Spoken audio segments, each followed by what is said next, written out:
2 அல்லது 3 பந்து சந்தித்து திரில் வெற்றியை மீண்டும் பெற்றுக் கொடுத்த ராகுல் திவாட்டியா. வெற்றிக்காக போராடி ரன் சேர்த்து தனது சதத்தை தியாகம் செய்த பட்லர்.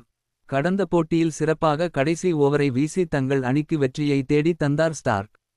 இந்த முறை ஸ்டார்க் வீசிய ஓவரில் தொடர்ந்து 5 பவுண்டரி விளாசி மேட்சை திருப்பினார் பட்லர்.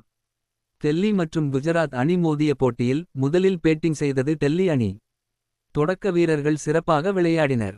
அபிஷேக் போரேல் 9 பந்து 18 ரன்கள். கருண் நாயர் 18 பந்து 31 ரன்கள்.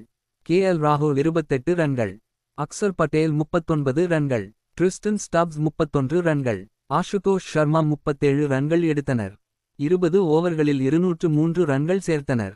குஜராத் அணி சார்பில் பிரசித் கிருஷ்ணா 4 விக்கெட் கைப்பற்றினார்.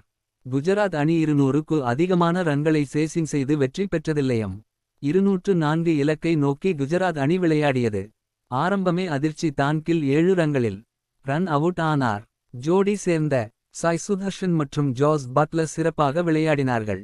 சாய் சுதர்சன் 36 ரன்கள் எடுத்து அவுட் ஆனார். ஜாஸ் பட்லர் மற்றும் ஷெஃபேன் ரதர்ஃபோர்ட் ஜோடி வெற்றி பாதைக்கு அழைத்துச் சென்றார். எந்த இடத்திலும் டெல்லி அணியால் குஜராத் அணியை கண்ட்ரோல் செய்யவே முடியவில்லை. ஒரு பக்கம் ஷெஃபேன் ரதர்ஃபோர்ட் அடி பிளந்து கொண்டிருந்தார். மற்றொரு புறம் டார்க் ஓவரில் தொடர்ந்து 5 பவுண்டரிகள் அடித்து வெற்றியை நோக்கி அணியை அழைத்துச் சென்றார் பட்லர்.